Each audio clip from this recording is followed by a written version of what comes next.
ओम नमो भगवते वासुदेवाय।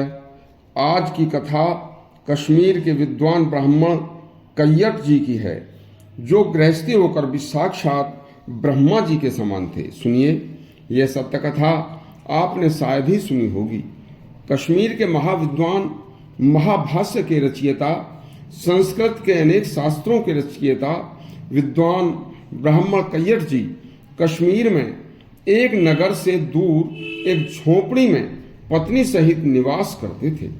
उनकी झोपड़ी में संपत्ति के नाम पर केवल एक कमंडल, एक चटाई और कुछ केवल तन ढकने के लिए दो दो वस्त्र थे और मिट्टी के कुछ बर्तन थे। पंडित जी न ब्रह्मचारी थे न सन्यासी, वह एक गृहस्थी थे, लेकिन प्राचीन युग के ऋषि मुनियों के समान संध्या, भजन, अध्ययन, अध्यापन और ग्रंथ लेखन ही उनका कार्य था।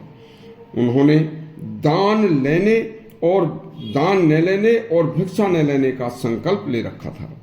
उनकी पत्नी जंगल से पेट पालने के लिए केवल जंगल से मूंज काट कर लाती और उस मूंज की रस्सी बनाकर उसे बाजार में बेचकर अपना व पंडित जी का पेट भरती थी। देखिए, कुछ धन की उन्हें किसी प्रकार से कोई इच्छा ही नहीं थी। पंडित कैयट जी की विद्वता सुनकर काशी नरेश कश्मीर आए। कश्मीर के राजा से पंडित जी को कुछ आवश्यकताओं की पूर्ति के लिए धन देने की उन्होंने बात कही। तब कश्मीर के राजा ने कुछ भूमि सहित कुछ धन का एक दान पत्र देकर कुछ ब्राह्मणों को कैयट जी के पास भेजा और स्वयं वहीं कहीं छिपकर बैठ गए। जैसे ही ब्राह्मण वहां गए तो पंडित जी ने उनको बड़े सम्मान के साथ बैठाया। तब ब्राह्मणों ने राजा का धन, भूमि का दान पत्र उन्हें सौंपा।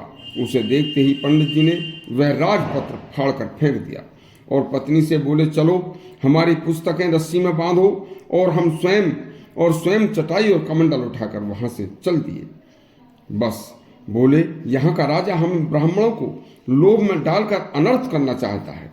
इतना सुनते ही पीछे से राजा पंडित जी के पैरों में आकर पड़ गया और बोला, पंडित जी, मेरे राज्य में आप जैसे विद्वान ब्राह्मण तपस्वी को कोई कष्ट न हो, इसलिए आपकी कुछ सेवा करना चाहता था। हमारी वृद्ध ब्राह्मणी जंगल से मूंज लाकर रस्सी काटकर, रस्सी बटकर और मुश्किल से पेट भरने का कार्य करती हैं। आप टूटी फूटी झोपड़ी में रहते हैं। राजा की विनती सुनकर पंडित जी बोले, मेरी सबसे बड़ी सेवा यह है कि तुम या तुम्हारा राज्य कर्मचारी आकर मुझे कभी कोई प्रलोभन न दे और मेरे अध्ययन, अध्यापन, लेखन कार्य में कभी कोई बाधा न डाले। यह ध्यान रखना ही इस मेरी प्रसन्नता है। बस इसके अनुसार देखिए, जो मैं लिख रहा हूं वह सब कल्याण हेतु है।